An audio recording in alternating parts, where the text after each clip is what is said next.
Welcome back everyone to Golden Boots, and today is my video review about the ADIDAS F50 Plus, and here we go.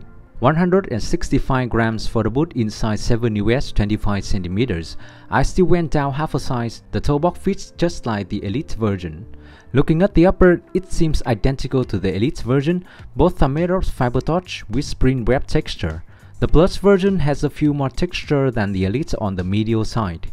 I feel there's a slight percentage difference. I can feel that the coating of the Plus version creates a thinner and softer feel than the Elite, while still maintaining a solid structure on the surface. Honestly, if you don't pay close attention, it's hard to tell the difference, so I won't dive deeper into the upper.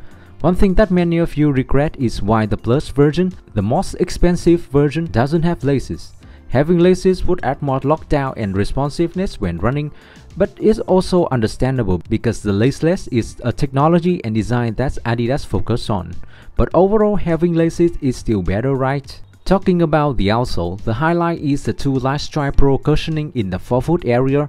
Above and below each cushion part is a plastic plate. The cushion feels soft to the touch, but will we be able to feel it when it's sandwiched like that? Therefore, the outsole structure will consist of two parts instead of a single plate like the Elite version.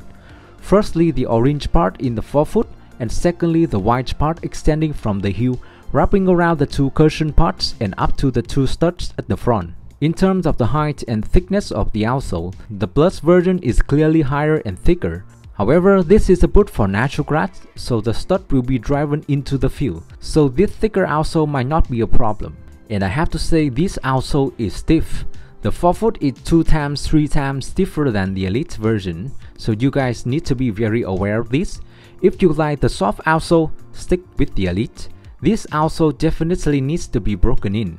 For those of you who have broken in the Predator Elite outsole and found it difficult, this one is even stiffer. But I can't say for sure yet. Maybe it feels great to run in, so I have to try. Another thing that very noticeable that is the forefoot curve upwards. The Elite version is completely flat and doesn't have this. Those of you who like the curve shape of the previous X generation will absolutely love the F50 Plus outsole, but it seems like the F50 Plus even more curved. The shape and position of the studs are no different from the Elite version. I feel like the heel is made narrower with a bit more padding, and on the surface of the heel liner, the anti-slip silicone dots are made more prominent. The insole doesn't specify whether it's comfort or speed insole, but I think it's a combination of both, with the thickness of the comfort insole and the perforated style of the speed insole. But what's more interesting is that the surface of this insole had a slightly grippy feel, not slippery like the Elite insole. The first impression is that it's hard to put on. It seems like the elastic knitted tongue is also more secure than the Elite.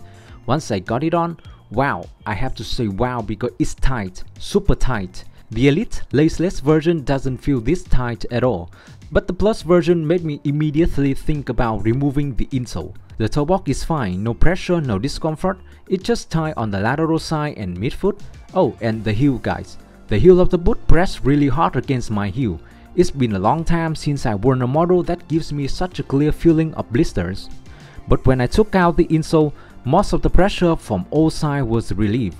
The midfoot was more comfortable, but most importantly, the heel is also less tight. You guys need to be very careful with this heel. Don't tell me to go up half a size. The toe box has to be like this to play the ball properly. If it's too long or too loose, running, shooting and passing will not feel good. I removed the insole, broke them in during one practice session and one match. By the second session, I started using the original insoles, enduring the pain to get used to them. And by the second match, I was able to play with the original insole. Although my feet were still uncomfortably hot, it wasn't the point where I have to change the boots. If I'm playing slowly in matches where there isn't a lot of sprinting, it's fine. But if the game is intense and requires a lot of running, my feet still get very tired. It's a combination of pain from the tightness at the midfoot and the tired feel from the hard outsole. That's the only issue, otherwise the experience is quite good. There's one more thing I also surprised about the outsole. There is nothing unusual about it, although many people have commented that the appearance of this boot model is a bit weird. But in reality, when playing on natural grass, the ground feels soft with the studs dug in. The experience is very similar to the regular sole plate. If you want to experience something different, something abnormal, try on artificial grass. Oh, I'm just kidding. Don't do that. It's easy to get injured. But what I'm not satisfied with is that I don't feel the light strike at all. At first, I imagined it would be a bit like the Nike's Zoom Airbag, but all I feel is the stiffness from the outsole. It didn't feel soft at all, but with 2 layers of outsole, this was predictable. To say that running feels good? Yes, it is. There is a lot of responsiveness. This outsole structure makes it easier for me to run on my toes, and I feel more agile too.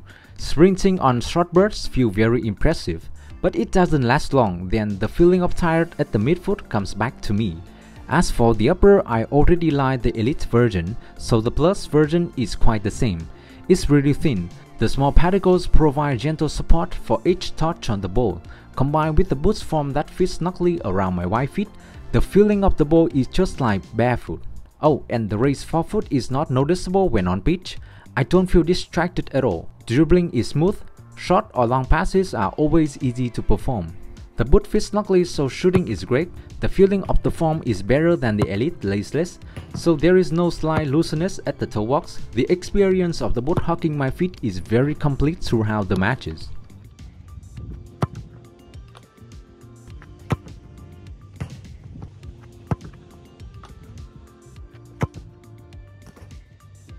In conclusion, these are good football boots. The upper is quite the same as the Elite, which I really appreciate. The outsole, I can only feel it's stiffer, just more responsiveness but more breaking time. Beside the outsole, the form is also narrower. I have wide feet and I have a hard time to get used to if you have narrow feet, you're gonna feel more comfortable and less breaking time. But does the Plus really better than the Elite? Well, for me, I have to say no. The price is really high. While I can buy the F50 Elites at a much better price and they do feel much comfortable. I was hoping that I would feel something special from the light strike cushioning, but I didn't. So spend $300 for the stiffer outsole than the regular F50 Elites? For me, it's a no. My feet are 25.5 cm long and 10.5 cm wide. For these, I'm going down half a size at 7 US 25 cm. The same as the F50 Elite, but go down half a size if compared to the Predator, the Copa, the Tiempo, the Mercurial. So that's my video review about the F50 Plus, and if you guys try these and have different experience than me, please share your opinion in the comment section right down below. Right here you can see there's a playlist of my video in English. Click if you wanna see more. Thank you for watching and I'll see you in the next one. Don't forget to subscribe.